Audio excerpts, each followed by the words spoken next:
Até quando a gente estava discutindo sobre o fundo, eu lembro que eu falei, então vamos fazer uma previdência, pô. Por que a previdência? Aí vem o primeiro ponto de vários que são interessantes. E vai ser impossível esgotar o assunto aqui, tá, gente? Até convido vocês para assistir uma série de vídeos que vai sair no meu canal a partir de segunda, falando sobre previdência. Mas o ponto é que não tenho come cotas e a alíquota consegue ser mais baixa do que a alíquota de um fundo tradicional. De um de ações, por exemplo, que é 15%, a previdência na tabela regressiva, depois de 10 anos, chega a 10%. Na progressiva, dependendo do que você faça, pode ficar em zero, mas isso é para casos raros, porque a da progressiva soma com a sua renda, então geralmente fica mais alto, mas na regressiva fica em 10. Então a previdência, uma das primeiras vantagens é essa questão de um imposto mais baixo no final das contas, de uma eficiência tributária. E essa questão do come cotas ainda tem uma pegadinha que muitas vezes o investidor não percebe, né? O fundo multimercado, e aí sem crítica a nenhuma classe, eu inclusive sou um grande fã de fundos multimercados, como o Thiago falou, existem gestores aqui de renome que fazem esse trabalho muito bem feito no Brasil. Mas a classe de multimercado, ela possui muita volatilidade. Se você pegar ali os fundos multimercados que geram, de fato, retorno para o investidor no longo prazo, eles rodam com volatilidade de 8, 10, 11. Então, você sacar o imposto via come cotas de maneira antecipada não é uma garantia de que você está tendo aquele ganho. Então, você pode, eventualmente, ter o come cotas, vem uma crise como o do Covid, um grande drawdown, o investidor, por algum motivo, seja ele por uma questão pessoal ou por medo do mercado, saca com prejuízo e ele pagou imposto em cima de algo que ele teve prejuízo.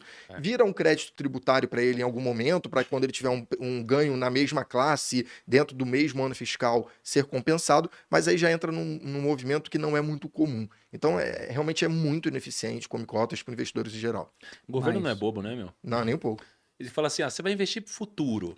Você vai ficar 50 anos lá. E fala, precisa dar um jeito de pegar essa Pegar o grana antes. imposto. Sabe quem criou isso aí? O governo? Hum. Foi a época do Lula que criou o come cotas. Que delícia. Sério, cara? Pois é, e é um negócio que é muito ruim Que porque, curioso. pensa, a gente já é naturalmente propenso a ser curto prazista. E aí, para você alongar o prazo, você tem que ser uma pessoa mais madura, tanto que crianças são extremamente imediatistas, tá com fome, chora pra ganhar comida, tá com sono, chora pra botar pra dormir, tá cagado, chora pra alguém trocar. Você vai crescendo, vai ficando com foco cada vez mais no longo prazo. Só que para você ter foco no longo prazo, é interessante você ter um prêmio maior no longo prazo. É o que o empreendedor faz, o cara deixa de ganhar dinheiro agora para abrir uma fábrica, uma indústria, uma empresa, para daqui a 3 anos começar a ganhar dinheiro. Só que vamos lembrar que a gente é naturalmente imediatista. Então como é que você pode ajudar esse cara? Poxa, o governo poderia ajudar esse cara falando o seguinte, olha, aqui tem segurança jurídica, aqui tem moeda forte, você não vai sofrer com inflação no longo prazo, aqui tem certeza da propriedade privada, eu não vou aumentar o imposto para pegar quase tudo que você vai gerar de resultado.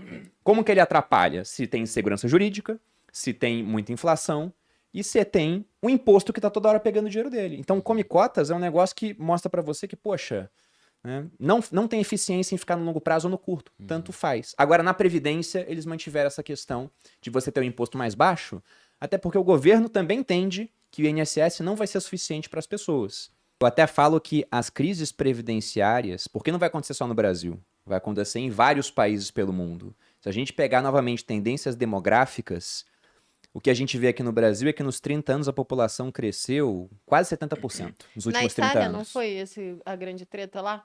Tem lá, tem no Japão também, que é um país onde as pessoas vivem muito e tem natalidade muito baixa. Mas o que eu quero falar é que é um problema mundial, porque, pegando o Brasil, que é um exemplo, nos últimos 30 anos a população cresceu quase 70%. Para os próximos 30, qual é a expectativa de crescimento? É zero. No Brasil é zero. Em outros países, China, por exemplo, é negativa. Na Europa, é negativa. Quem se salva é um ou outro. Estados Unidos, por exemplo, que recebe muito imigrante.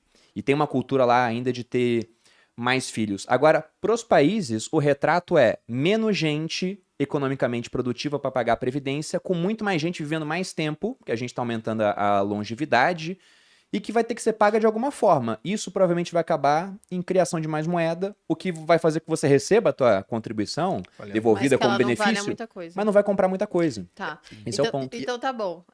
A gente já entendeu que estamos lascados, não podemos de forma alguma esperar Só depender do governo. só depender do governo e viver bem depois na aposentadoria com esse dinheiro. Então o que a gente faz?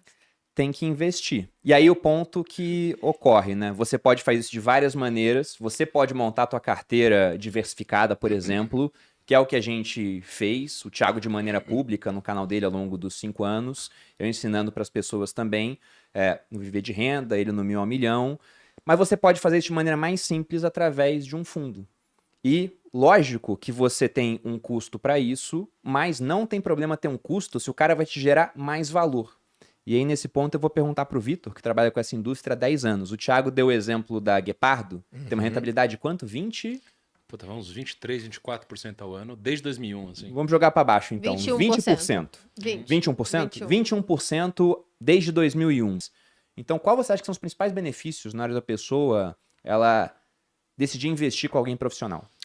O primeiro benefício, que eu acho que o Thiago até abordou um pouco ele aqui, é a questão dele poder, do investidor poder focar em ganhar dinheiro no que ele faz de melhor. Né? Vamos dar um exemplo aqui, né? Se você tem um carro, o seu carro quebra, dificilmente você vai meter a mão para consertar o seu carro. Você vai levar o seu carro no mecânico e vai pedir para ele consertar o seu carro. Faz muito mais Se você sentido. fica doente, você vai no médico. Né? Se você tem um problema jurídico, você procura um advogado. Por que quando você tem o seu dinheiro, você não procura um profissional? Então, eu entendo que você pode investir por conta própria sim, deve para conhecer, para aprender. Conhecimento nunca é demais, eu sou um cara fanático por conhecimento, por educação, mas quando você pensa na sua eficiência, imagina um médico, como eu disse aqui, você vai lá no médico quando você está doente. Por que o médico não pode procurar um gestor especializado, um fundo de investimento especializado no momento que ele precisa gerir os seus recursos? E então, assim, ele vai ganhar muito mais dinheiro, ele consegue ter um alfa na grana dele, no salário dele, muito maior, aprendendo uma nova especialização. Né? Ele hoje é um clínico geral, ele vira um neurocirurgião. Eu tenho certeza que ele vai ganhar muito mais dinheiro deixar de ser um clínico para virar um neurocirurgião do que ele vai conseguir ganhar investindo por conta própria no mercado acionário ou no mercado de renda fixa. Primeiro, porque há uma simetria de informações. Né? Assim, o gestor de um fundo de investimento, ele está fazendo aquilo ali 24 horas por dia, 7 dias por semana. Eu vivo esse mundo de fundos há 10 anos, já vi algumas crises, já vi situações como, por exemplo, o Joesley Day, né, que ficou muito conhecido no mercado. 2017, eu tava gravação do Temer com o Joesley. Exato. E estava na véspera, coincidentemente, da reforma da Previdência. A reforma da Previdência estava, assim, semana seguinte ela ia ser aprovada em primeira votação. E não foi por causa Não disso. foi por culpa desse dia. Um investidor normal, naquele dia específico, o mercado caiu ali para fundos multimercado em torno de 7%. As cotas caíram em média de 7%.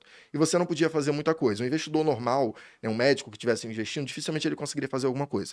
Eu estava dentro de uma gestora nesse dia. Estava saindo, indo para casa, saiu o áudio, voltamos. A equipe inteira voltou para a gestora e o pessoal começou a operar mercado exterior. A gente começou a fazer hedge lá fora. Por quê? Por mais que a economia aqui, o mercado brasileiro já estivesse fechado, a gente tem acesso à economia no mundo inteiro, a mercados no mundo inteiro e consegue fazer proteções para aquele movimento, então perdeu muito menos do que perderia. A pessoa física, segundo ponto, ela geralmente panica nesses movimentos. Então o gestor, ele tem toda a frieza de olhar aquele movimento e falar, calma, não vou me desesperar. Vamos ver o próximo dia, vamos entender melhor o que aconteceu. Então, Até mesmo a experiência, né? Já vi isso acontecer, se fizer isso daqui é melhor. Exato. Então, às vezes, até aproveita aquilo como oportunidade. Os gestores, como vocês falaram aqui, o Werner e o Otávio, né, da Trígono e da Guepardo, eles adoram esses momentos de crise. Adoram, porque para eles é comprar a mesma empresa que não mudou nada, que ele gostava muito mais barato. Então, assim, qual o grande benefício de você terceirizar para um gestor? Você vai ter um cara que só faz aquilo para você, que tem uma experiência geralmente enorme quando bem escolhido, naquele segmento, e que consegue abrir para você tempo para pensar em outras coisas. Qual eu digo que é a grande função do investidor que decide ir para o mundo de fundos de investimento? É definir o que a gente chama de asset allocation. O que é um asset allocation? É a arca. É quantos por cento eu quero ter em cada fator de risco. A ARCA é uma metodologia que tem um asset allocation pré-definido com 25% em cada um dos fatores de risco. O investidor, quando investe via fundo, ele pode muito bem pensar, eu quero ter 30% em renda variável. Escolhe os melhores gestores de fundos de ação para você e coloca lá. E acompanha, obviamente, monitora, né, vê como que está indo a performance, principalmente se a equipe de gestão continua lá, porque esse é um ponto muito crítico quando uma equipe de gestão sai. Então, assim, por isso que eu acho que um fundo de investimento é uma solução muito boa para aquele investidor que quer focar no que ele faz de melhor. Não estou dizendo que ele não pode aprender, muito pelo contrário, ele deve. Conhecimento é muito bom, é muito importante. Mas se ele terceirizar por um especialista, eu tenho certeza que ele vai conseguir ter retornos naquela alocação maiores do que ele faria na própria pessoa física. Vou trazer um número aqui de um gestor, que vocês trouxeram números grandes, então também tenho que trazer um que ainda não veio aqui, mas vai vir, já está marcado, inclusive, para falar com você, Perini. IP Participações. Ah, esses caras são muito bons. Vem amanhã. É amanhã. Muito Amanhã. Amanhã. Muito bons. Ó, essa gestora existe desde 1994. Não, mas fala mais devagar. 1994. 94, Eles estão plano aqui real. desde 94. Isso aí, exatamente desde o início do Plano Real. São 27 anos aí de gestora. Eles têm hoje uma equipe com 20 pessoas gerindo os recursos dos investidores e eles trouxeram, né, para os investidores que compraram a cota 1 um retorno singelo de 18.468% nesse período. Ou seja, um cara que colocasse. Você tem esse 18 número? mil? Tipo, botou 100 mil, quanto que teria hoje? 18 milhões de reais, mais ou menos. É. E contra um Minha Ibovespa... performance foi ligeiramente pior. Pouca coisa, pouca coisa. Ó, contra um Ibovespa de 2.747. Aí eu pergunto, tá caro pagar 2% por ano para ele fazer esse Não, resultado pra essa você? performance já é líquida de taxa. Vamos É deixar líquida isso de bem taxa, claro. é líquida de taxa. Os 2%, se você pegasse ali, vamos botar grosseiro aqui, né? Você pagaria 54% de taxa para ele te dar 18.468% de retorno. E como a gente aloca em outros fundos, eles cobram uma taxa, mas devolvem um rebate pra gente. Então a taxa que vai ser cobrada realmente no final das contas é em torno de 1% ao ano. Por que não dá para precisar? Porque essa taxa ela é provisionada diariamente e depende do patrimônio do fundo. Então se tem um fundo que ele está indo muito bem, né, o patrimônio está crescendo. Aí ele tem a taxa sobre um patrimônio que está ficando cada vez maior, que é a situação ideal, tá? Você não quer que o fundo vá mal, porque agora eu vou pagar menos taxa que o fundo perdeu 50%. Não é isso que você quer. Então tem esse ponto. E a gente também não tem uma taxa de performance. E tem outro ponto muito interessante também, a parte da eficiência tributária que está presente na Previdência. Porque se você fosse alocar em um fundo de ações, por exemplo, você ouviu a gente falando da Guepardo, da Trígono aqui, fala, caramba, esse fundo é muito bom, então vou alocar direto lá, não vou alocar pela Arca. Primeiro, a tua taxa vai ser mais alta do que a taxa que a gente consegue. E segundo, que lá você vai pagar 15% de imposto de renda no resgate. Na Previdência você pode chegar a pagar 10% com a tabela regressiva e dependendo, se você se encaixar num PGBL, você pode ganhar dinheiro para investir no final das contas, que é o que acontece.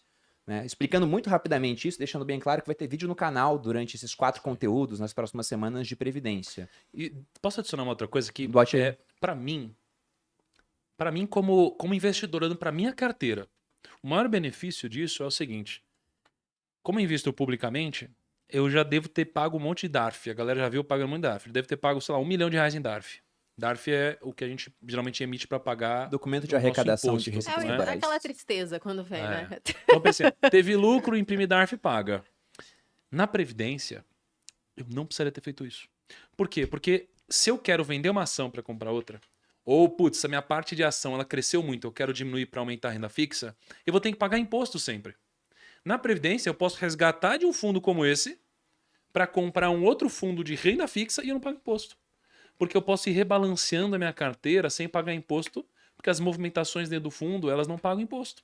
Entendeu? Eu só vou pagar imposto sobre o valor final, que como o Perini disse, pode chegar em 10%. E aí eu separei aqui também, Perini, só pra galera ver a diferença do Come Cotas, cara, que assim, é bizarro. Ó, investimento de 100 mil, tá? Se eu investir 100 mil a 12% por ano, em 10 anos, a diferença de investir com o Come Cotas ou 100 é de R$45 mil. Nossa. Eu investi só 100 mil. A diferença daqui 10 anos é de 45, a diferença. E em 20 anos, a diferença é de 140 mil. Ou seja, eu teria R$1 milhão sem Come Cotas ou mais ou menos uns 800 e poucos mil reais. Com o mesmo Com Come rendimento. Cotas. Com o mesmo rendimento. E o plano previdenciário, né, até legal. Eu sempre faço uma brincadeira assim, que você tem lá o biscoito ou a bolacha para os paulistas, mas pra mim, eu sou adepto do biscoito, não quero entrar nessa briga. Então, Tem você polêmicas aqui, vamos pensar Vitor. num biscoito com recheio, né? Não, Cara, não tem polêmica, tá A escrito no gente pode pacote falar biscoito. de aí, armas, de drogas, Esse- Mas política, essa, tudo, mas cripto, não- mas não não entra biscoito e nesses bolacha? assuntos, cara. Então tá bom. Mas vamos pegar o biscoito com recheio, né? Imagina o seguinte, o recheio, ele é o fundo de investimento. E a parte de fora, ele é o plano de previdência. E aí, essa estrutura de plano de previdência que aloca num fundo de investimento, ela é maravilhosa. Por quê? Você pode pegar e sair de um fundo ruim e alocar num fundo bom. Então, se você é um dos investidores aí que está num desses fundos horrorosos aqui, nesses meio trilhão de reais, trilhão, não é bi, trilhão, meio trilhões de reais aqui, que não está rendendo nem o CDI desde o início, você pode simplesmente chegar lá e solicitar a portabilidade para o Arca Grão e você não vai pagar imposto nenhum. Por quê? Você paga imposto no plano, no biscoito, não no recheio. Então, esse é um ponto muito legal. Uma outra coisa legal que portabilidade. dá para fazer a portabilidade. Outra coisa muito legal que esse veículo traz para gente é a possibilidade de você montar uma previdência, por exemplo, para o seu filho. Você acabou de ter um filho, acabou de nascer. Você monta um plano de previdência para ele para buscar uma coisa que as pessoas não pensam, a tábua atuarial atual. A população, como o Perini já falou aqui algumas vezes, ela vem aumentando a idade média. Então, se você cria um plano de previdência para o seu filho agora, ele vai pegar uma tábua atuarial muito mais vantajosa. Porque quando ele for se aposentar com O que 60 que é a tábua anos, atuarial? é uma tábua que estima Expectativa de a vida. expectativa de tá. vida das pessoas. E com base nisso, que na hora que você vai se aposentar com um plano de previdência, é que a seguradora vai lá e diz, eu vou te pagar R$ 1.000 por mês, R$ 10.000 por mês, R$ 100.000 por mês. Entendi. Ele faz uma conta, olha, estimo que ele vai viver até 70 anos, ou até 80. E como isso vem aumentando, quanto mais cedo você fizer um plano de previdência, melhor, porque você pega uma tábua que é a tábua de hoje, que daqui a 20, 30 anos vai estar defasada, provavelmente. Então tem alguns benefícios além aí de um fundo normal. É o melhor veículo para planejamento financeiro, para planejamento sucessório, planejamento tributário que existe no Brasil. Então, eu vou pegar esse teu ponto e depois a gente fala da questão de como ficou a alocação da Grão, da metodologia da Arca dentro do fundo de previdência da Grão. Porque isso que você citou é bem interessante. E essa é uma outra coisa que você não tem em fundos de investimento normal e tem na Previdência. No fundo, você investe e resgata o dinheiro. Na Previdência, você pode investir e resgatar o dinheiro, igual qualquer outro fundo, ou você pode chegar para a seguradora e falar, seguradora, eu quero viver de renda agora. Eu quero que vocês me paguem um dinheiro mensal.